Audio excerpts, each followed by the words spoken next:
കർത്താവിൻ്റെ പരിശുദ്ധ നാമത്തിൽ നിങ്ങൾക്കെല്ലാവർക്കും വന്ദനം.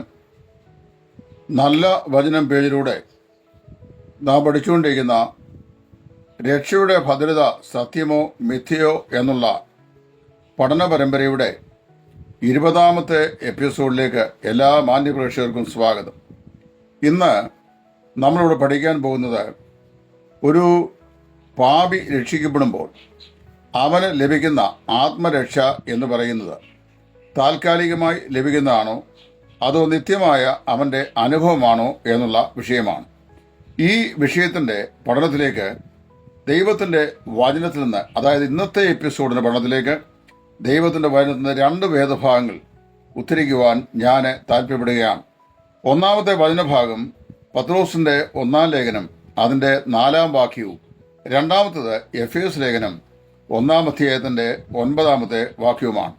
പത്രോസ് അപ്പോസ്തലൻ ഇപ്രകാരം പ്രസ്താവിക്കുന്നു: അന്ത്യകാലത്ത് വെളിപ്പെടുവാൻ ഒരുങ്ങിയിരിക്കുന്ന രക്ഷയ്ക്ക് വിശ്വാസത്താൽ ദൈവശക്തിയിൽ കാക്കപ്പെടുന്ന നിങ്ങൾക്ക് വേണ്ടി. ആ വാക്യം ഞാൻ റിപ്പീറ്റ് ചെയ്യാം. അന്ത്യകാലത്ത് വെളിപ്പെടുവാൻ ഒരുങ്ങിയിരിക്കുന്ന രക്ഷയ്ക്ക് വിശ്വാസത്താൽ ദൈവശക്തിയിൽ കാക്കപ്പെടുന്ന നിങ്ങൾക്ക് വേണ്ടി. നമ്മുടെ സ്വന്തം ശക്തി കൊണ്ടോ ഭക്തി കൊണ്ടോ നമ്മുടെ ബലം കൊണ്ടോ അല്ലെങ്കിൽ നമ്മുടെ കരുതലുകൾ കൊണ്ടോ സൂക്ഷിക്കപ്പെടുന്ന അല്ല നമ്മുടെ രക്ഷ, മറിച്ച് ദൈവശക്തിയാലാണ് നമ്മുടെ ആത്മരക്ഷ സൂക്ഷിക്കപ്പെടുന്നത് എന്നാണ് അപ്പോസ്തലൻ ഇവിടെ പ്രസ്താവിക്കുന്നത്. ഇപ്പോൾ ദൈവശക്തിയാൽ എങ്ങനെയാണ് നമ്മുടെ രക്ഷ സൂക്ഷിക്കപ്പെടുന്നത് എന്നതിലേക്കുള്ള മതിയായ ചില തെളിവുകൾ ഇവിടെ അപ്പോസ്തലൻ പറഞ്ഞിട്ടുണ്ട്. അന്ത്യകാലത്തുള്ള രക്ഷ, അത് ആയിട്ട് ബന്ധപ്പെട്ടാണ് ഇത് പറയുന്നത്. അന്ത്യകാലത്ത് നമുക്ക് വെച്ചിരിക്കുന്ന അല്ലെങ്കിൽ നമുക്ക് വേണ്ടി ഒരുക്കപ്പെട്ടിരിക്കുന്ന ഈ രക്ഷ ഇടയ്ക്ക് വെച്ച് മുറിയുകയില്ല എന്ന് തീർത്ത് പറയുകയാണ്. യാതൊരു കാരണവശാലും മുറിയുകയില്ല. അതിനു വേണ്ടി നമ്മെ ഒരുക്കിയിരിക്കുകയാണ്. നാം ഇപ്പോൾ ഒരുങ്ങിക്കൊണ്ടിരിക്കുകയും ആണ്. അതിൽ എത്തിച്ചേർക്കുവാൻ തൻ്റെ ശക്തിയാൽ സൂക്ഷിക്കുന്നവനാണ്. അതായത് നമ്മുടെ അന്ത്യകാലത്ത് നമ്മുടെ കർത്താവിൻ്റെ വരവെങ്കിൽ നമുക്ക് വേണ്ടി ഒരുക്കപ്പെട്ടിരിക്കുന്ന രക്ഷ, അതായത് ശരീരത്തിൻ്റെ വീണ്ടെടുപ്പിനായി നമ്മെ എന്ത് ചെയ്യുന്നു? ദൈവം തൻ്റെ ശക്തിയാൽ കാവൽ ചെയ്ത് സൂക്ഷിക്കുന്നു എന്നാണ് പത്രോസ് അപ്പോസ്തലൻ പറയുന്നത്. രണ്ടാമത്തെ വാക്യം എഫേസ്യർ 1:19 ആണ്. അത് പത്രോസ് പറയുന്നതിനേക്കാൾ അല്പം കൂടെ അവഗാഹമായിരിക്കുന്ന വാക്യമാണ്. അവിടെ പറയുമ്പോൾ അവിടെ ഒരു വിവരണം കൂടെ കൊടുത്തിട്ടുണ്ട്.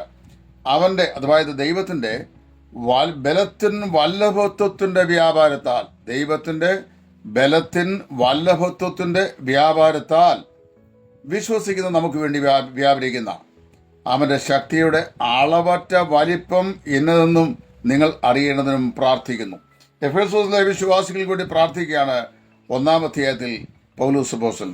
3-ാം അധ്യായത്തിൽ രണ്ടാമത് വേറൊരു പ്രാർത്ഥന പ്രാർത്ഥിക്കുന്നുണ്ട്. 1-ാം അധ്യായത്തിലെ ഈ പ്രാർത്ഥനയിൽ പൗലോസ് പറയുകയാണ്, അവരെ വാസ്തവത്തിൽ രക്ഷിച്ചത് ദൈവത്തിൻ്റെ ശക്തി കൊണ്ടാണ്. ഇനി രക്ഷിച്ച് ഇപ്പോൾ സൂക്ഷിക്കുന്നത് എങ്ങനെയുള്ള ശക്തി അറിയാമോ? ആ ശക്തി തൻ്റെ ബലത്തിൻ വല്ലഭത്വത്തിൻ്റെ വ്യാപാരത്താൽ വിശ്വസിക്കുന്ന നമുക്ക് വേണ്ടി വ്യാപരിക്കുന്ന അവൻ്റെ ശക്തിയുടെ അളവറ്റ വലിപ്പം, the exceeding greatness of the power of God എന്നാണ് ഇംഗ്ലീഷ് ചെയ്യുന്നത്. ആ ശക്തിയെ നമുക്കിതുവരെയും അളന്ന് തിട്ടപ്പെടുത്താൻ ഒരിക്കലും സാധിച്ചിട്ടില്ല. ഉദാഹരണമായി ഞാൻ പറഞ്ഞു കഴിഞ്ഞാൽ, നമുക്കറിയാമല്ലോ, നമ്മുടെയൊക്കെ വീടുകളിൽ ഉപയോഗിക്കുന്ന ഇലക്ട്രിസിറ്റി, ആ ഇലക്ട്രിസിറ്റി ഈ മൂലമറ്റം പവർ ഹൗസിൽ നിന്ന് അല്ലെങ്കിൽ ഏതെങ്കിലും കൂടംകുളം പോലെയുള്ള സ്ഥലങ്ങളിൽ നിന്ന്, ആണവ നിലയത്തിൽ നിന്ന് ഒക്കെ ഉൽപ്പാദിപ്പിക്കപ്പെടുന്ന അതിശക്തമായിരിക്കുന്ന ശക്തിയാണ്. അത് 220 കിലോ വാട്ട്, 440 കിലോ വാട്ട്, പിന്നെ 1000 മെഗാവാട്ട്, ഇങ്ങനെയൊക്കെയാണ് അതിൻ്റെ കറണ്ടിൻ്റെ ശക്തിയെ അളക്കുന്നത്. നമ്മുടെ വീടുകളിൽ, പ്രത്യേകിച്ച് ഈ ഏഷ്യ ഭൂഖണ്ഡത്തിൽ ഉള്ള വീടുകളിൽ, ഇന്ത്യ ഉപഭൂഖണ്ഡത്തിലുള്ള വീടുകളിലൊക്കെ ആ ലൈന് വലിച്ചു തരുമ്പോൾ 220 മുതൽ 240 വരെയുള്ള വോൾട്ടിലാണ് അതിൻ്റെ ഇലക്ട്രിസിറ്റി നമുക്ക് തരുന്നത്. വോൾട്ട് എന്ന് പറയുന്നത് ഈ ഇലക്ട്രിസിറ്റിയുടെ ഒഴുകുന്ന അതിൻ്റെ ശക്തിയാണ് ഉദ്ദേശിക്കുന്നത്. അത് 220 മുതൽ 240 വരെയുള്ള വോൾട്ടാണ്. അമേരിക്കൻ ഐക്യനാടുകൾ, കാനഡ മുതലായ സ്ഥലങ്ങളിലും യൂറോപ്യൻ രാജ്യങ്ങളിലും അത് 110 വോൾട്ടാണ്. അത് 110 ഇവിടുത്തെ നേർപകുതിയേ ഉള്ളൂ. അപ്പോൾ ഇവിടെ ഈ 220 വോൾട്ടുള്ള കറണ്ടിൽ തൊടാൻ പാടില്ല. അവിടെ അപായം എന്നാണ് നമ്മൾ പറഞ്ഞത്. നമുക്ക് കൈകൊണ്ട് തൊടാൻ ഒക്കില്ല, നമ്മൾ മരിച്ചു പോകും. പെട്ടെന്ന് ഷോക്ക് അടിച്ചിട്ട് എത്രയോ ആളുകൾ ഇലക്ട്രിക് വയറിന് ഷോക്ക് അടിച്ച് മരിച്ചു പോയിട്ടുണ്ട്. അപ്പോൾ 440 അല്ലെങ്കിൽ 220 അല്ലെങ്കിൽ 1000 കിലോ വാട്ടോ മെഗാവാട്ടോ ഉൽപ്പാദിപ്പിക്കുന്ന കറണ്ടിനെ അത് അതിൻ്റെ ശക്തി എന്താണെന്ന് നമുക്ക് കാണിച്ചു തരാൻ കഴിയുന്ന ഒരു അപ്പാരറ്റസ്, അതായത് ഒരു ഇലക്ട്രിക്കൽ എക്യുപ്മെൻ്റ് ഇന്ന് വരെ ആരും ഉണ്ടാക്കിയിട്ടില്ല. അതുകൊണ്ട് നമുക്ക് അതിൻ്റെ ശക്തി എന്താണെന്ന് അറിയാൻ വയ്യ.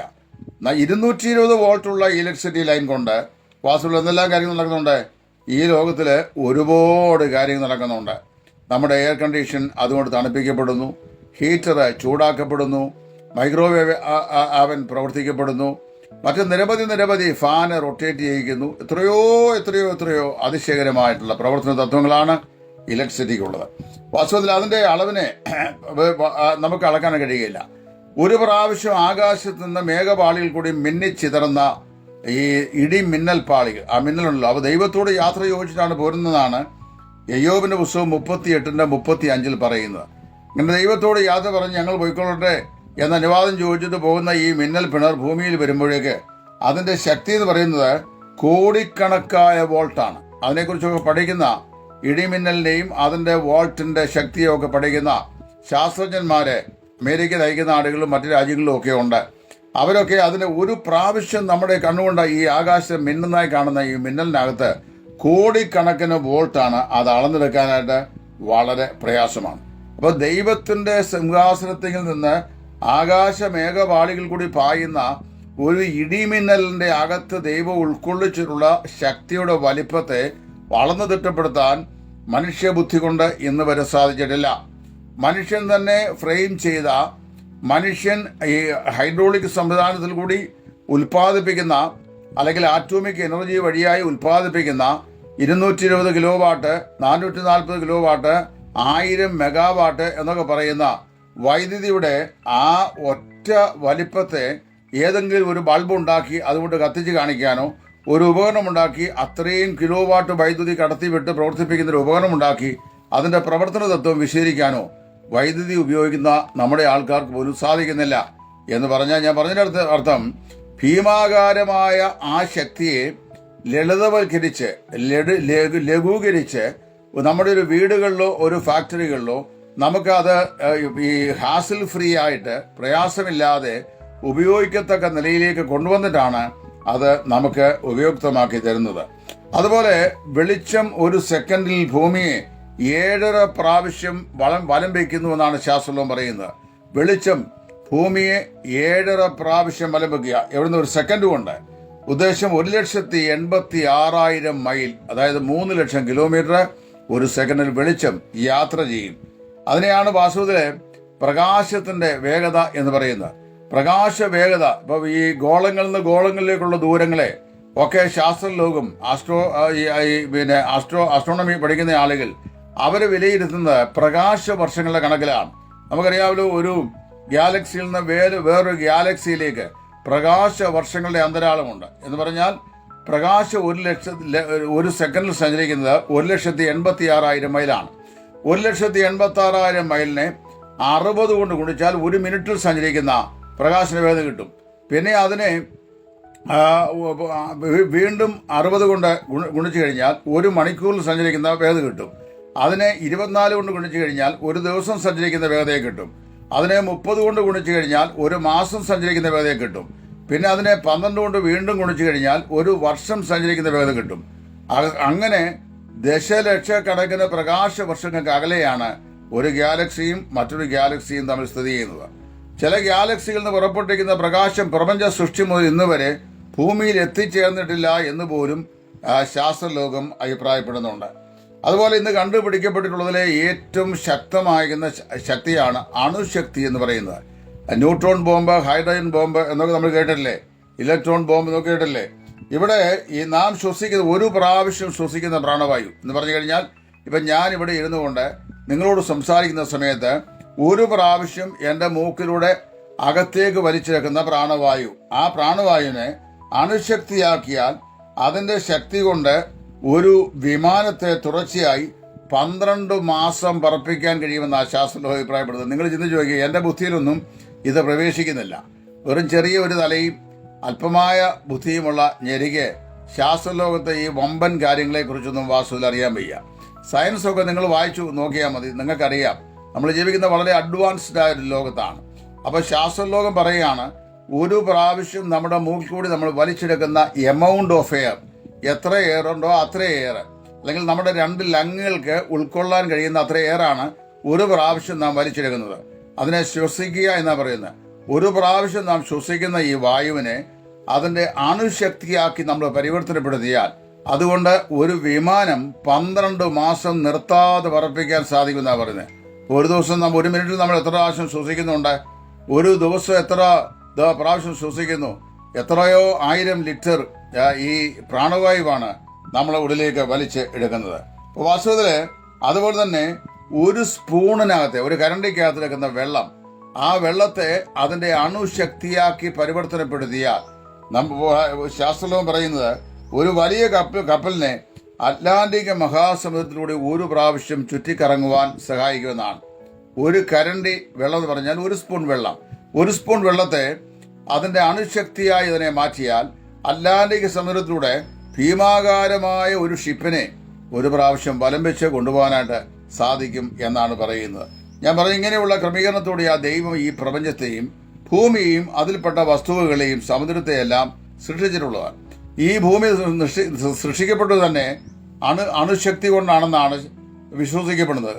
അതിന് ബോധബലമായ വചനവും ബൈബിളുണ്ട്. എബ്രായലേഖനം 11-ാം അധ്യായത്തിൽ നാം ഈ കാണുന്ന ലോകത്തിന് ദൃശ്യമായതല്ല കാരണം എന്ന് വരുമാറ് ലോകം ദൈവത്തിന്റെ വചനത്താൽ സൃഷ്ടിക്കപ്പെട്ടു എന്നാണ് അപ്പോസ്തലൻ പറയുന്നത്. എന്ന് പറഞ്ഞാൽ നമ്മുടെ നഗ്നനയനങ്ങൾക്ക് കാണുവാൻ കഴിയാത്ത അദൃശ്യമായ ഏതോ ഘടകം കൊണ്ടാണ് ദൃശ്യമായ ലോകം സൃഷ്ടിക്കപ്പെട്ടിരിക്കുന്നതെന്നാണ്. അണു എന്ന് പറയുന്നത് അദൃശ്യമാണ്, നമ്മുടെ നയനങ്ങൾക്ക് ഗോചരീഭവിക്കുന്നതല്ല. അതുകൊണ്ടാണ് ഈ പറയപ്പെട്ട മാറ്റർ എല്ലാം സൃഷ്ടിക്കപ്പെട്ടിരിക്കുന്നത്. നാം വസിക്കുന്ന ഈ ഭൂമിക്ക് 25,000 മൈൽ ചുറ്റളവുണ്ടെന്ന് ശാസ്ത്രലോകം അഭിപ്രായപ്പെടുന്നു. നമ്മൾ പാർത്തു വരുന്ന ഈ ഭൂമിക്ക് 25,000 മൈൽ ചുറ്റളവാണ്. ഇപ്പോൾ സൂര്യനും ആകട്ടെ 13 ലക്ഷം ഭൂമികളെ അതിനകത്ത് ഉൾക്കൊള്ളാൻ കഴിയും. 25,000 മൈൽ ചുറ്റളവുള്ള നമ്മുടെ ഈ ഭൂമിയുടെ കണക്കിൽപ്പെട്ട 13 ലക്ഷം ഭൂമികളെ ഉൾക്കൊള്ളത്തക്ക വ്യാപ്തിയുണ്ട് സൂര്യൻ എന്നാണ് പറയുന്നത്. മകയിരം രാശിയിലെ ഒരു നക്ഷത്രം, ആ ഒരു മകയിരൻ രാശിയിലെ ഈ രാശിയിൽ യൂബിന്റെ പുസ്തകം മകയിരൻ ഇതെല്ലാം അവിടെ പറഞ്ഞിട്ടുണ്ട്. ആ രാശിയിലെ ഒരു നക്ഷത്രം സൂര്യന്റെ 248 മടങ്ങ് വലിപ്പമുള്ളതാണ് പറയുന്നത്. നിങ്ങൾ ശ്രദ്ധിക്കണം, നമ്മുടെ ഭൂമിയുടെ ചുറ്റളവ് 25,000 മൈൽ, അത്രയും 13 ലക്ഷം ഭൂമിയെ ഉൾക്കൊള്ളാൻ സൂര്യന് സാധിക്കും. അതുപോലെ തന്നെ മകയിരം രാശിയിൽപ്പെടുന്ന ഒരു നക്ഷത്രത്തിനകത്ത് 248 മടങ്ങ് സൂര്യനേക്കാൾ 248 മടങ്ങ് വലിപ്പമുള്ളതായി കണക്കാക്കപ്പെടുന്നു. ചോതി നക്ഷത്രം സൂര്യന്റെ 25,600 മടങ്ങ്, സൂര്യനേക്കാൾ 25,600 മടങ്ങ് വലിപ്പമുള്ളതാണ് ചോതി നക്ഷത്രം എന്നാണ് പറയുന്നത്. അതിന് വലിപ്പം കൂടിയതും കുറഞ്ഞുമായ കോടാനുകോടി നക്ഷത്രങ്ങളാൽ നിബിഡമാണ് ഈ സീമയറ്റ ഈ പ്രപഞ്ചം എന്ന് പറയുന്നത്. അപ്പോൾ വാസ്തവത്തില് ആകാശത്തിലെ നക്ഷത്രങ്ങളെയും കടൽക്കരയിലെ മണൽത്തിരികളെയും എണ്ണിത്തീർക്കുവാൻ നമുക്ക് സാധിക്കുകയില്ല. കടൽക്കരയിലെ മണൽ എണ്ണിത്തീർന്നാൽ നക്ഷത്രങ്ങളുടെ അഥവാ ഗോളങ്ങളുടെ എണ്ണം എണ്ണിത്തീർക്കാൻ സാധിക്കുകയില്ലെന്ന് ദൈവം തന്നെ പറയുന്നു. ആ ഗോളങ്ങളെ സൃഷ്ടിക്കുകയും അവയ്ക്ക് ചലനശേഷി കൊടുക്കുകയും അവയെ പരസ്പരം ആകർഷണശക്തി കൊണ്ട് നിലനിർത്തുകയും അവയെ വഹിക്കുകയും എല്ലാം ചെയ്യുന്നത് സ്വർഗത്തിലെ ദൈവത്തിന്റെ അദൃശ്യമായ ശക്തിയാണെന്നാണ് ദൈവത്തിന്റെ വചനം വ്യക്തമായി പറയുന്നത്. യെശയ്യാപ്രവാചക പുസ്തകം 40:26 വായിക്കുമ്പോൾ അങ്ങനെ നാം വായിക്കുന്നു, സൂര്യന്റെയും ഭൂമിയുടെയും ചലനത്തിന്റെ ക്രമത്തെ, അതിന്റെ സംഖ്യാക്രമത്തെ നിശ്ചയിച്ചവൻ സൃഷ്ടാവായ ദൈവം ആകുന്നു എന്നാണ്. എന്നാൽ അങ്ങനെയുള്ള ശക്തികളൊന്നും അല്ല ദൈവശക്തി എന്ന് പറയപ്പെടുന്നു. ഈ ശക്തികളെല്ലാം ഉണ്ടാക്കുകയും അവയുടെ പ്രമാണങ്ങളെ നിയമിക്കുകയും അവയ്ക്കെല്ലാം ആദി കാരണമായിരിക്കുകയും ചെയ്യുന്ന ശക്തി. ഈ പറയപ്പെടുന്ന ബൃഹത്തായ പ്രപഞ്ചം, ആ പ്രപഞ്ചത്തിലെ 10,000 കോടിക്കണക്കിനാകുന്ന ഗോളങ്ങൾ, അവയുടെ ചലനാത്മകത, പരസ്പര ആകർഷണത്താലുള്ള അവിടെ നിലനിൽപ്പ്, ഇങ്ങനെയുള്ള സംവിധാനങ്ങളെ എല്ലാം സൃഷ്ടിക്കുകയും അതിന് ആദി കാരണമായി ഭവിക്കുകയും ചെയ്ത ദൈവത്തിന്റെ ശക്തിയെക്കുറിച്ചാണ് ഇവിടെ അപ്പോസ്തലൻ പറയുന്നത്. എങ്ങനെയുള്ള ശക്തി? വിശുദ്ധന്മാരിൽ വ്യാപിക്കുന്നവന്റെ ശക്തിയുടെ അളവറ്റ വലിപ്പം, the exceeding greatness of the power of the almighty God. അപ്പോൾ ഇത് നമുക്ക് മനസ്സിലാക്കാൻ വലിയ പ്രയാസമുള്ള കാര്യമാണ്. നമ്മുടെ 1300 ഗ്രാം തൂക്കമുള്ള തലച്ചോറുകൊണ്ട് ഇത്ര ബൃഹത്തായ കാര്യങ്ങളെ ഗ്രഹിക്കാൻ വലിയ പ്രയാസം, അനന്തം അജ്ഞാതമായി കിടക്കുകയാണ് ഈ പ്രപഞ്ച സീമ. ഒരിക്കൽ ഞാൻ ഇങ്ങനൊരു സംഭവ കഥ കേട്ടിട്ടുണ്ട്. ഒരു ദേവദാസൻ ഒരു സിംഹക്കൂട്ടിന്റെ അടുത്ത് നിൽക്കുകയായിരുന്നു. സിംഹം ഉറങ്ങിക്കിടക്കുക കൂട്ടിന്റെ അകത്ത്.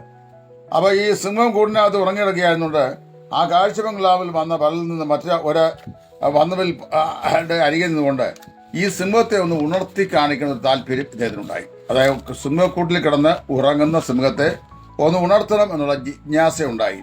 സ്വാഭാവികമായിട്ട് നമ്മൾ സാധാരണ ഈ കാഴ്ച ബംഗ്ലാവിലൊക്കെ പോകുമ്പോൾ ഇതുപോലെയുള്ള വൈൽഡ് ആനിമൽസിനെ സൂക്ഷിച്ച സ്ഥലത്ത് അതിന്റെ കമ്പിക്കൂട്ടിനകത്ത് കൈയിട്ടിരുന്നും ആനിമൽസിനെ ടീസ് ചെയ്തെന്നും ഒക്കെ അവിടെ എഴുതി വെച്ചിട്ടുണ്ട്. ഏതായാലും അദ്ദേഹം എന്നറിയാമോ, ഒരു നീണ്ട തടിക്കഷ്ണം, ഒരു കമ്പ് കഷ്ണം എടുത്തിട്ട് അതുകൊണ്ട് ആ സിംഹത്തിന്റെ ദേഹത്ത് ചെറുതായിട്ട് കുത്തി. സിംഹം ഉറക്കമുണർന്നു. കിടക്കവേ തന്നെ ഉറക്കമുണ്ടെന്ന് കിടക്കവേ തന്നെ അതിന്റെ കൈയെടുത്ത് ഈ വടിയേൽ വെച്ചു. അദ്ദേഹം ശക്തമായി വടി വലിക്കാൻ ശ്രമിച്ചു, പക്ഷേ വലിക്കാൻ പറ്റിയില്ല. സിംഹം ആ വടിയെ കയറി പിടിച്ചില്ല, അതിന്റെ ഒരു കൈയെടുത്ത് വെച്ചേ ഉള്ളൂ. അപ്പോൾ കൂടെ രണ്ടാമനും കൂടി ഒന്നിച്ചു ചേർന്ന് ഈ വടി വലിച്ചു, പക്ഷേ വടി വന്നില്ല. 3 പേര് ഒന്നിച്ചു ചേർന്ന് വടിയെ പിടിച്ചിട്ടും വടി പുറകോട്ട് വന്നില്ല. സിംഹത്തിന്റെ ഒരു കൈ അതിന്റെ മേൽ വെച്ച് മാത്രമേ ഉള്ളൂ. എന്താ കാരണം അറിയാമോ? അങ്ങനെ സിംഹം കിടന്നുകൊണ്ട് തന്റെ കൈ അതിന്റെ മേൽ വെച്ചപ്പോഴും അതിന്റെ ബലം അത്രമാത്രം വലുതാണ്. 3 പുരുഷന്മാർ ഒന്നിച്ച് പിടിച്ച് വലിച്ചിട്ടും പുറത്തോട്ട് വരാൻ കഴിയാത്ത വിധം അത്രമാത്രം ബലിഷ്ഠമാണ് സിംഹത്തിന്റെ കൈ എന്ന് പറയുന്നത്. അങ്ങനെ വരുമ്പോൾ നമ്മൾ വായിക്കുന്നത് ആ ശക്തി, അങ്ങനെയാണെങ്കിൽ സിംഹത്തെ സൃഷ്ടിച്ച നമ്മുടെ ദൈവത്തിന്റെ ശക്തി എത്രയോ വലുതാണ്. ആ ശക്തി കൊണ്ടാണ് അന്ത്യകാലത്ത് വെളിപ്പെടുവാനിരിക്കുന്ന നമ്മുടെ രക്ഷയ്ക്ക് വേണ്ടി ദൈവം നമ്മെ സൂക്ഷിക്കുന്നത്. ആ ശക്തി വിശുദ്ധന്മാരെ അധിവസിക്കുന്ന ആത്യന്തികമായ ശക്തിയാണ്. കർത്താവായ യേശുവിനെ മരിച്ചവരുടെ ഇടയിൽ നിന്ന് ഉയർത്തെഴുന്നേൽപ്പിച്ച ദിവ്യ ശക്തിയാണത്. നമുക്ക് വേണ്ടി വ്യാപരിക്കുന്ന അവന്റെ അളവറ്റ ശക്തിയുടെ വലിപ്പം എന്ന് വാസ്തുവിനെ പറയുന്നു. വേദപുസ്തകത്തിൽ കാണപ്പെടുന്ന വിശ്വാസികൾ ഏറ്റവും ശക്തരായ ആളുകളാണ് എഫേസോസിലെ വിശ്വാസികൾ. കാരണം വിഗ്രഹങ്ങളെ വിട്ട് ദൈവത്തെ സേവിക്കുവാൻ ദൈവസേവയിൽ എരിവുള്ളവരായി വന്നവരാണ് അവർ. അവരെ കുറിച്ച് പറയുമ്പോൾ അവർക്ക് പോലും ഗ്രഹിക്കാൻ കഴിയാത്ത ഈ ശക്തി അവർ എന്താണെന്ന് ഗ്രഹിച്ചറിയേണ്ടതിന് അവർക്ക് വേണ്ടി പ്രാർത്ഥിക്കുകയാണ് അപ്പോസ്തലനായ പൗലോസ്. അത്രത്തോളം ശക്തരായ വിശ്വാസികൾക്ക് പോലും മനസ്സിലാക്കുവാൻ പ്രയാസമുള്ളതാണ് നമ്മെ സൂക്ഷിക്കുന്ന ദൈവശക്തി എന്ന് പറയുന്നത്. പ്രിയപ്പെട്ട വിശ്വാസി, അങ്ങനെയാണെങ്കിൽ നമ്മുടെ രക്ഷ ദൈവസന്നിധിയിൽ എത്രയോ ഉറപ്പുള്ളതാണെന്ന് നിങ്ങൾ ചിന്തിക്കുക. അത് ഒരിക്കലും നഷ്ടപ്പെടാൻ കഴിയാവണ്ണം ഈ അവിടുത്തെ അദൃശ്യമായ അളവറ്റ വലിപ്പം, പ്രപഞ്ചസീമയെ മൊത്തത്തിൽ തന്റെ ശക്തിയാൽ നിയന്ത്രിക്കുന്ന ദൈവത്തിന്റെ അളവറ്റ ശക്തിയുടെ വലിപ്പം കൊണ്ടാണ് ദൈവം നമ്മുടെ രക്ഷയെ സൂക്ഷിക്കുന്നത്. അങ്ങനെയെങ്കിൽ ആ രക്ഷ ഒരു നാളും ഒഴിഞ്ഞു പോകുവാൻ അല്ലെങ്കിൽ തകർന്നു പോകുവാൻ ഇടയാകില്ല.